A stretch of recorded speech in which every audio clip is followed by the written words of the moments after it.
السلام علیکم دوستو۔ فرشتوں کی دنیا۔ فرشتے اللہ تعالیٰ کی نورانی مخلوق ہیں جنہیں ان کی اصلی صورت و شکل میں دیکھنا انبیاء اکرام صلوات و سلام کے علاوہ کسی اور کے لیے ممکن نہیں۔ یہی وجہ ہے کہ ہمارے ارد گرد لاتعداد فرشتے اپنی کاموں میں مصروف ہیں، مگر ہمیں وہ دکھائی نہیں دیتے۔ اگر وہ انسانی شکل اختیار کر کے ہمارے سامنے آئیں تو پھر انہیں دیکھنا ممکن ہے۔ انسان کی نسبت فرشتے عظیم مخلوق ہیں اور ان میں بھی چھوٹے ہیں اور بعض بھی بڑے ہیں۔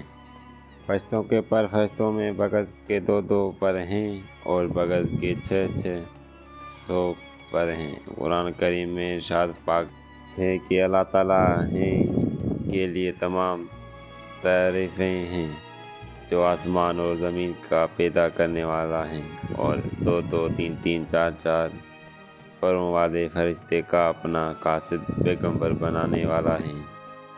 بعض روایات کے مطابق جبرائیل علیہ السلام کے 600 پر دیکھے گئے ہیں اور ہر پر نے آسمان کو گھیر رکھا تھا۔ ان کے پروں سے مختلف رنگ اور قیمتی موتی بکھر رہے تھے۔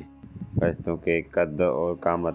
وہ فرشتے جنہوں نے عرش اٹھا رکھا ہے ان کے قد و قامت کے بارے میں سیدنا انس رضی اللہ عنہ سے مروی ہیں کہ حضور اکرم صلی اللہ علیہ وآلہ وسلم نے ارشاد فرمایا، عرش کے اٹھانے والے فرشتوں میں سے ایک فرشتے کے بارے میں مجھے یہ بتانے کی اجازت دی گئی ہے جس کے پاؤں سب سے نچلی 7ویں زمین میں ہیں اور اس کے کندھوں پر عرش ہیں۔ اس کے دونوں کانوں اور کندھوں کے درمیان اتنی دوری ہے کہ اسے طے کرنے کے لیے پرندوں کو 700 سال کی پرواز چاہیے۔ وہ فرشتے کہاں ہیں؟ یہاں اللہ تو پاک ہیں جہاں بھی ہیں اور جہاں بھی ہو۔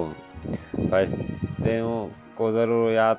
اللہ تعالیٰ نے فرشتوں میں شادی بیان کی حاجت نہیں رکھی، اس طرح نہیں کھانا پینے سے بھی نیاز کر دیا ہے۔ اس کی وضاحت قرآن مجید میں مذکور سیدنا ابراہیم علیہ السلام کے اس واقعے سے ہوتی ہے جس میں ہے کہ ابراہیم علیہ السلام کے پاس فرشتے آئے تو آپ علیہ السلام ان کے لیے فوراً گوشت لے کر آئے، مگر انہوں نے اسے تناول نہیں کیا۔ اللہ تعالیٰ نے فرشتوں کو بیماری، سستی، کاہلی، تکلیف، تھکاوٹ اور اقاحت وغیرہ سے محفوظ رکھا ہے۔ وہ دن رات فقط اللہ کی اطاعت میں ہیں، اپنے کاموں میں مصروف رہتے ہیں۔ قرآن مجید میں بیان ہوا کہ آسمان اور زمین میں جو کچھ ہیں اسے اللہ کا ہی اور جتنے اس کے پاس فرشتے ہیں وہ اس کی عبادت سے نہ سرکشی کرتے ہیں اور نہ تھکتے ہیں۔ وہ دن رات اللہ کی تسبیح بیان کرتے ہیں اور ذرا سے بھی سستی نہیں کرتے۔ فرشتے تقریباً عام طور پر آسمانوں میں رہتے ہیں جو صرف اللہ کے حکم سے مخلوق مختلف کاموں کے لیے زمین پر اترتے ہیں اور پھر واپس آسمان پر چلے جاتے ہیں۔ قرآن مجید میں ایک اور مقام پر خود فرشتوں کی یہ بات مذکور ہے، ہم تیرے رب کے حکم کے بغیر نہیں اترتے۔ فرشتوں کی تعداد کتنی ہے اس کے بارے میں کوئی تفصیل نہیں ملتی، کیونکہ اللہ تعالیٰ کا فرمان ہے، تیرے رب کا لشکروں کو اس کے سوا اور کوئی نہیں جانتا۔ بعض حدیث سے معلوم ہوتا ہے کہ فرشتوں کی تعداد بہت زیادہ ہے۔ بالکل اندازہ ہوتا ہے کہ انسان اور جنوں سے بھی ان کی تعداد زیادہ ہے۔ سیدنا ابو ذر رضی اللہ عنہ سے مروی ہیں کہ اللہ کے رسول صلی اللہ علیہ وآلہ وسلم نے فرمایا، آسمان میں کہیں 4 انگلیاں جگہ پہ ایسی نہیں جہاں کوئی نہ کوئی فرشتہ سجدہ زیر نہ ہو۔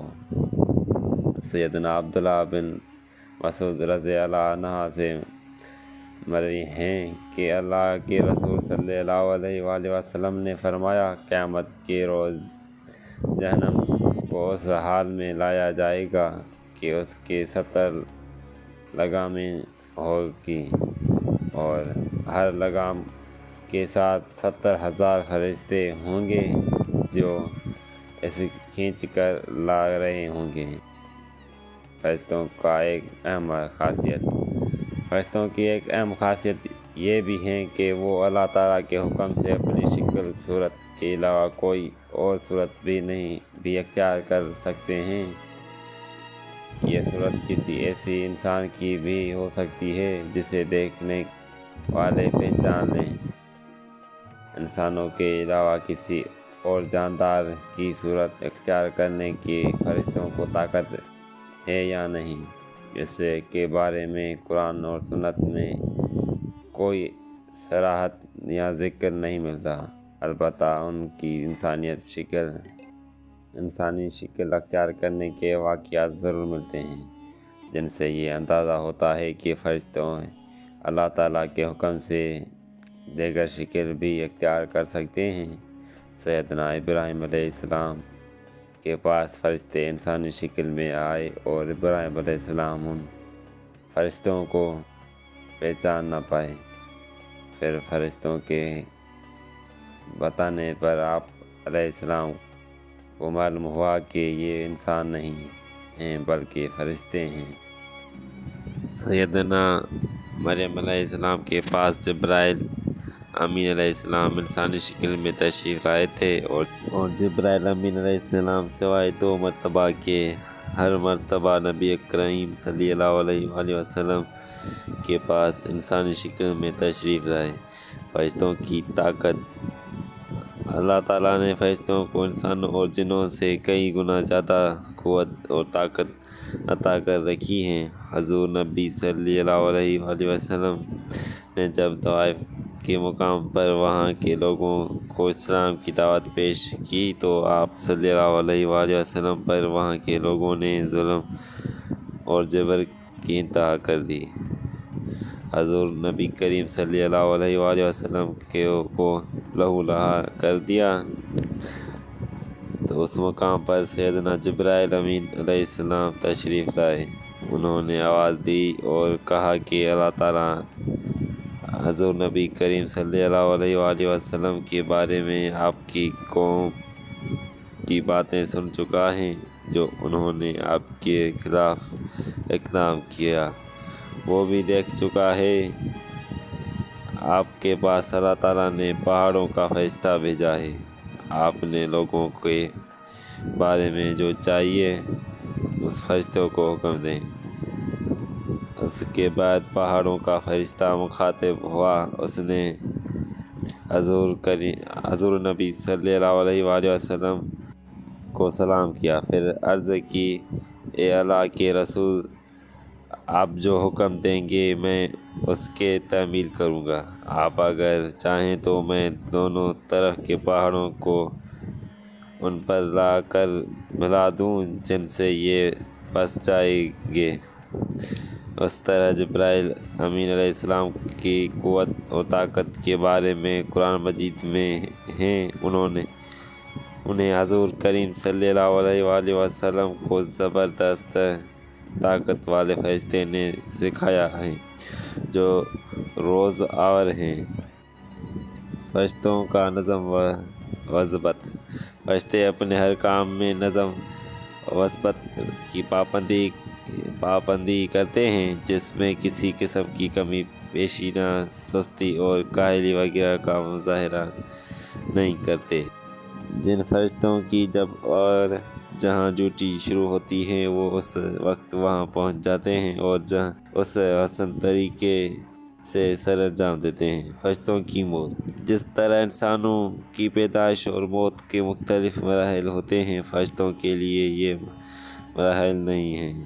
یعنی دنیا میں نئے انسان پیدا ہونے ہیں اور پہلے موجود انسان فوت ہوتے رہتے ہیں، لیکن اس کے برعکس جب اللہ تعالیٰ نے فرشتوں کو پیدا کیا تب سے وہ زندہ ہیں اور قیامت قائم ہونے تک جب تک اللہ پاک چاہیں گے وہ زندہ رہیں گے۔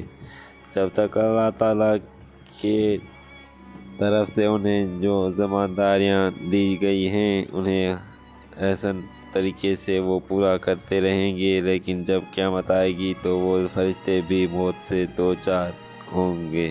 پھر ایک ایسا وقت آئے گا جب کائنات میں اللہ تعالیٰ کے علاوہ کوئی چیز نہیں رہے گی۔ اس صورتحال کو قرآن مجید میں اس طرح بیان کیا گیا ہے: زمین پر جو ہے سب فنا ہونے والا ہے، تیرے رب کی ذات جو عظمت اور عزت والی ہے وہی باقی رہ جائے گی۔ اس طرح ایک اور مقام پر ارشاد ہوا کہ ہر نفس کو مرنا ہے۔